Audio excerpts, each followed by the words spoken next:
Hi guys, MrRoflWaffles here. Today, we're starting the video with a flashback.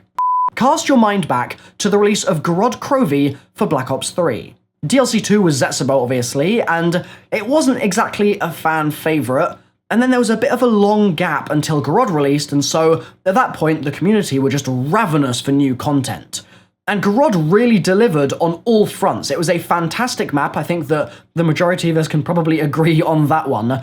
And it was especially nice because we got to the end of that Easter egg, and suddenly we were getting a bunch of info about Dr. Monty, and we had our first Revelations teaser. And you could look elsewhere in the map, for example, and see the Revelations sheet music. That was a thing I made a video on. There are a couple of different individual teasers towards Revelations, but it was that final Revelations teaser at the end of the Easter egg that was the really big deal.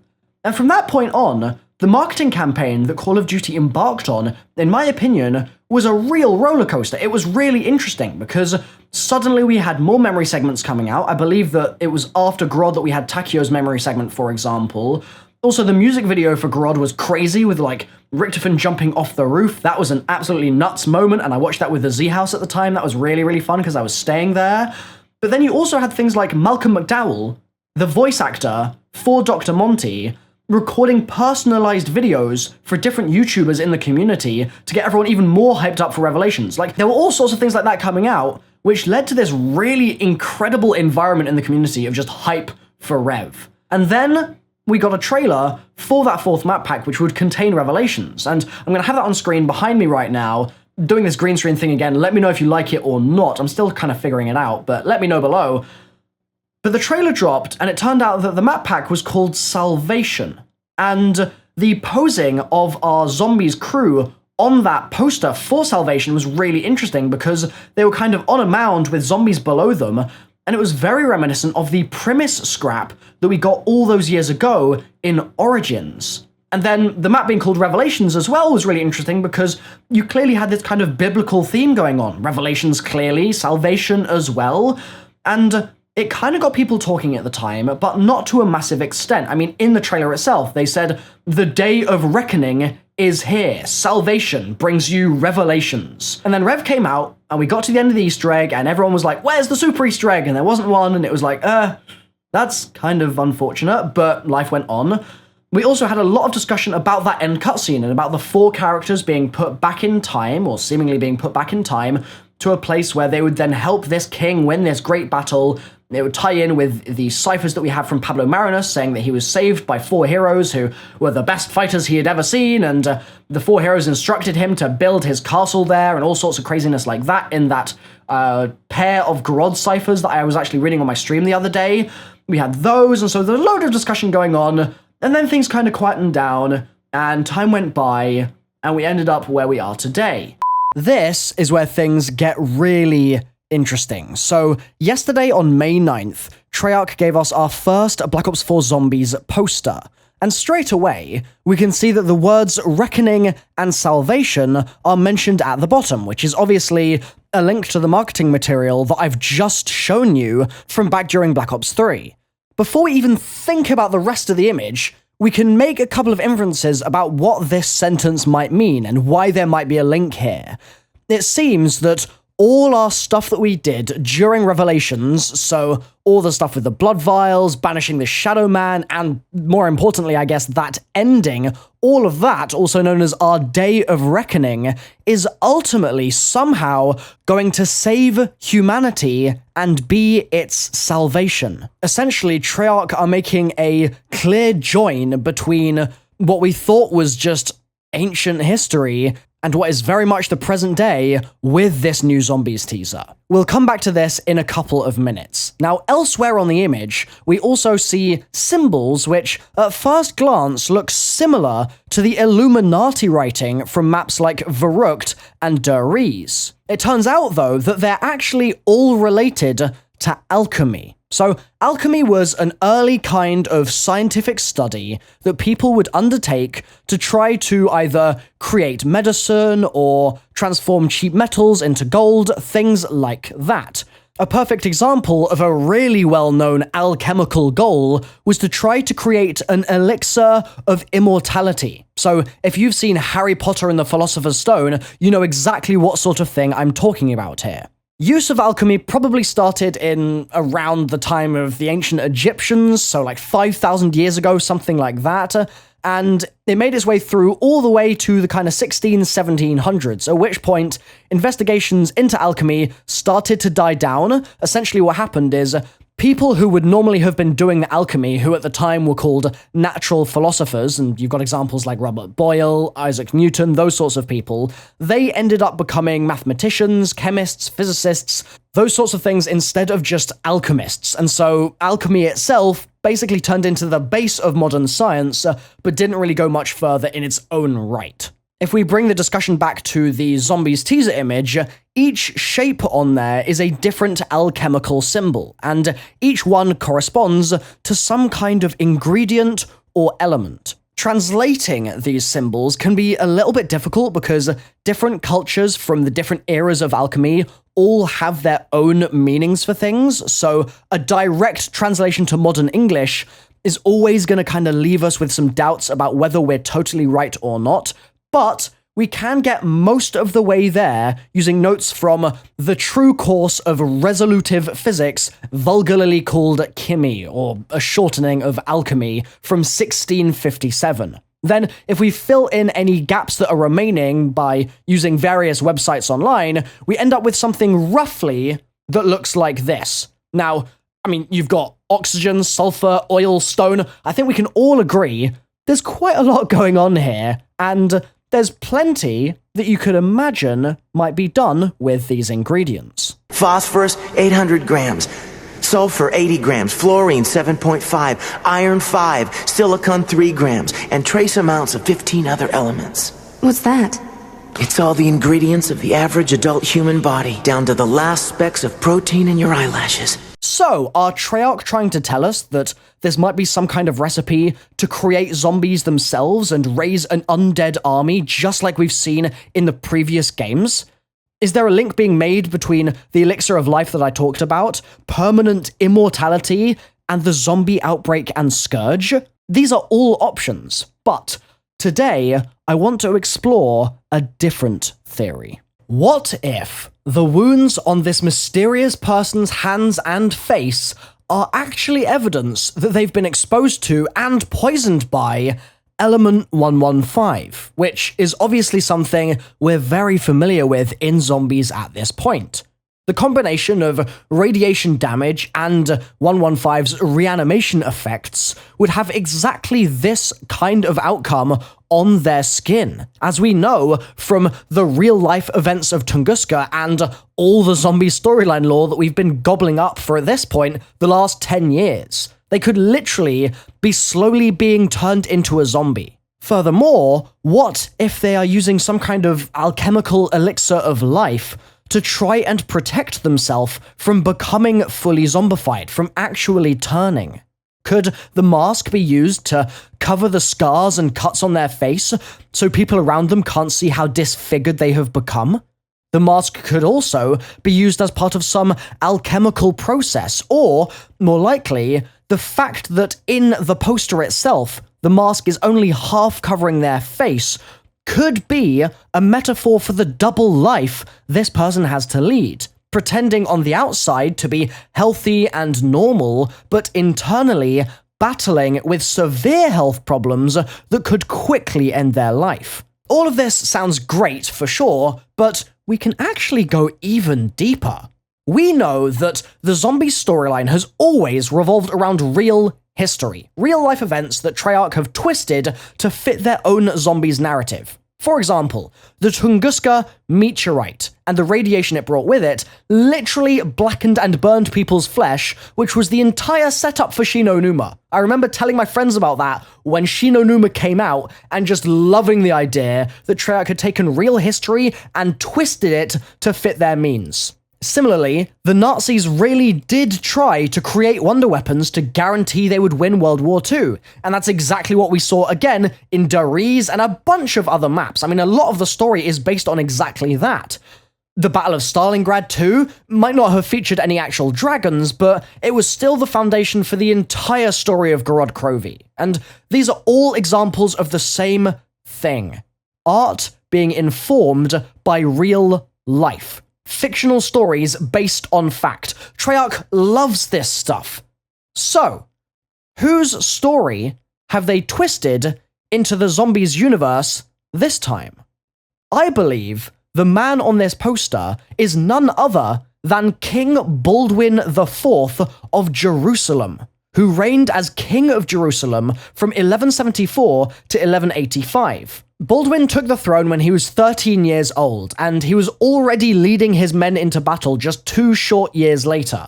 However, the defining feature of Baldwin's reign as king was the bacterial infection he battled with for his entire life, known as leprosy. It was discovered that Baldwin had leprosy when he was a child, but medicine at the time wasn't advanced enough to combat it, and so as he got older, it had serious effects on his body. Now, leprosy is nasty stuff. It's treatable today in the modern day and age, but you need quite significant care in order to get rid of it. And so for Baldwin, he instead just had to soldier on while this infection slowly but surely began to kill him. First of all, his right hand just became paralyzed completely, so he had to start fighting with his left hand. Then, his whole body became severely disfigured due to the open wounds all over his skin that wouldn't heal that the leprosy was causing. And then finally, in his slightly later life, which was still his early 20s, he went mostly blind and lost the ability to walk, but he still managed to protect Jerusalem because his enemies feared how strong he could be. Now, that all ended when he finally died, but hopefully that gives you an idea of who he was. In 2005, Baldwin was featured in a film directed by Ridley Scott called Kingdom of Heaven. In the film, he's depicted as wearing a metal mask to cover his leprosy. And when we compare pictures of it to the man in our Zombies teaser, we find this is by far the closest possible match we could have ever found to what we've been teased with here. So much lines up in the comparison. Number 1. The design of the metal mask itself. You've got that flower pattern in the middle in both cases, very similar stuff. Number 2, the fact that Baldwin had open skin wounds all over his body because of the leprosy, just like the man in the image. Number 3, the alchemical symbols put us in exactly the right kind of time period. Number 4, even the sleeves of the man's shirt look like they match the time period. And number 5, all of the things that we said before about a man using this mask, metaphorically or otherwise, to cover the fact that he had some kind of life-threatening, crippling bacterial infection eating away at him, and all the other things too about how he would no doubt have been searching desperately for some kind of cure, something that he could use, whether it was alchemical or otherwise, to try and prolong his life or battle against that infection. All those things line up between the two. It is a textbook example, I cannot stress this enough, of exactly what Treyarch adores, taking something from history and then, in this case, saying, you know what, guys? He wasn't actually suffering from leprosy. No. Instead, Treyarch's gonna say, he was actually infected and poisoned by 115. That's what he was trying to cover up. That's what he was battling with his entire life. That's why he became paralyzed from the waist down and became partially blind and had all these cuts and scars and wounds all over his body. It wasn't leprosy at all. That is just a description of someone who is being turned into a zombie by 115. It's such a good match. All of the things that I've just mentioned feel so right, and we can go further still. That's not even the end, okay? Treyarch released this Zombies teaser on May 9th, okay? If we look up May 9th on the Zombies timeline, we find the following quote. Bear with me here, because this point is really pretty incredible in my opinion.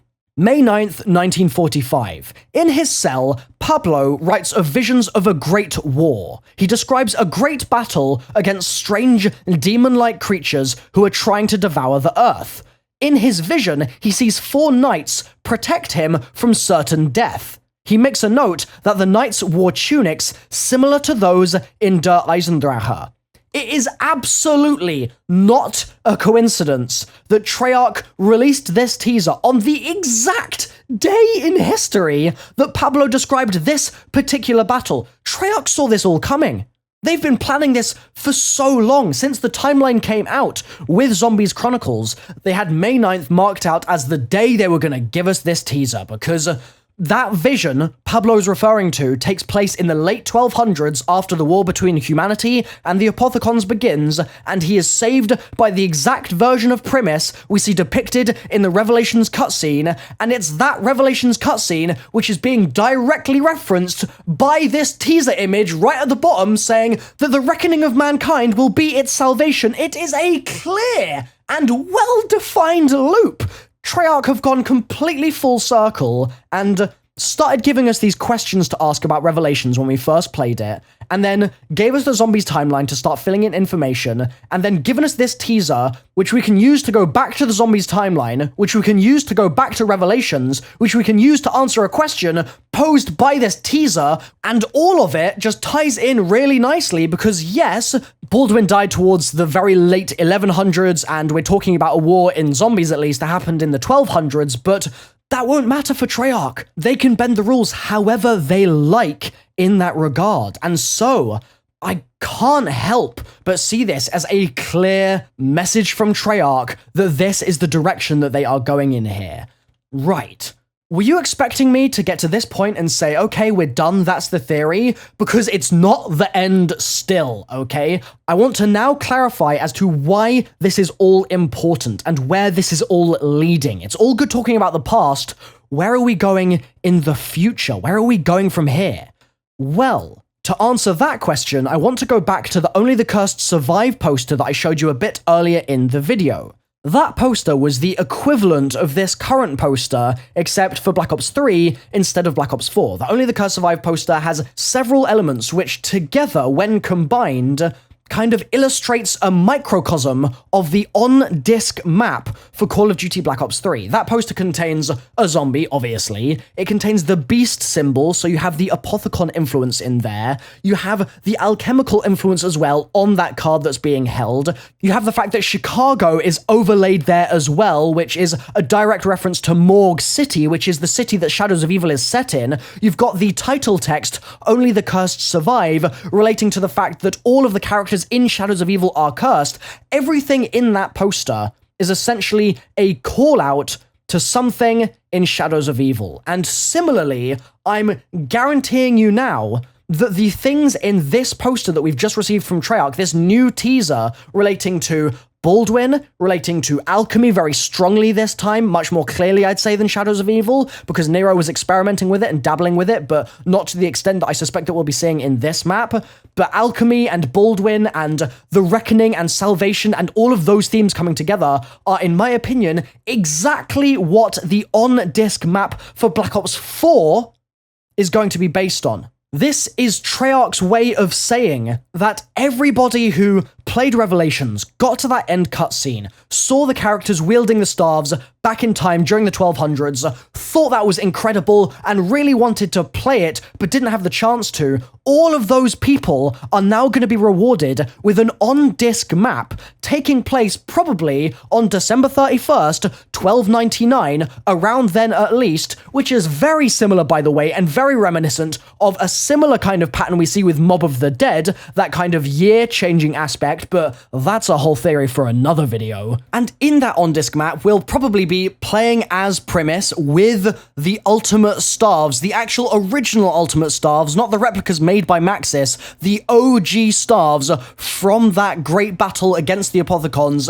We will save Pablo probably in the Easter egg. Like, there's so much potential here. We'll see the alchemy themes. We might even see more of an insight into what the Only the Cursed Survive poster really ultimately meant, because you've got references to the curse from that as late as the final DLC for Black Ops 3. Well, okay, it didn't end up being the final DLC, but DLC 4 for Black Ops 3 Revelations, Richtofen talks about the fact that he is cursed as well. And so if they teased the curse as early as before Black Ops 3 and then referenced it in their 4th DLC, does that mean that we'll be seeing stuff with Baldwin and with Alchemy and with all those new themes that they're introducing, the salvation of humanity in the 4th and final final DLC for Black Ops 4. Like, there's so much foreshadowing going on here as well. It's incredible. And I know there are going to be a couple of people in the comments that say, Milo, you're actually incorrect. Baldwin didn't wear that metal mask. That was just added for the Kingdom of Heaven film, and it's unrealistic or what have you. But in my opinion, that kind of stance is just missing the point, because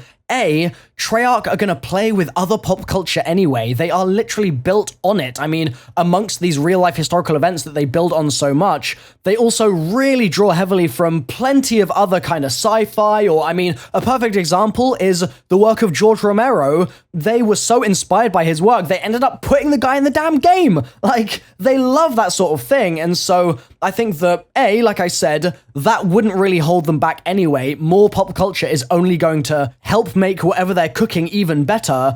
But then also B, like I said, that metal mask could completely work as just being metaphorical in this case, just like how there's plenty of symbolism in the Only the Cursed Survive poster that isn't necessarily an obvious physical thing. Like, I mean, it's Chicago, it's not Morgue City that's pictured, right? So it would be fully valid for them to have included the metal mask here so that we know that it's a call out to Baldwin, and we know that they're working with those themes, but then have them not actually show the metal mask if they show him in-game or something like that, and they treat it a little bit more historically accurately when we get the full game itself. Like, all those things are on the table for Treyarch. They have those options, and so I don't think the fact that he didn't realistically in real life wear this metal mask pulls the theory down. I think that if anything, it just goes to show that Treyarch really here are playing with us. They are playing with the community because they know exactly what they want to sort of describe to us or show us or tell us or tease us with, and they've found a really nice creative way to do it, in my opinion. Also, another point to add to my list of like 5 or 6 points that I made earlier about why this is such a great match, you look at the tunics, the gowns, the garbs of those 4 Primus characters when they're standing on the mound in the Revelations cutscene, and that is so strongly reminiscent of the sorts of things that we'd be seeing in Baldwin's time period. I mean, even just some of the art that I've had on screen in this video pretty much matches what they're wearing, and that wasn't even intentional, it was fully coincidence. Like, it's just that good a match.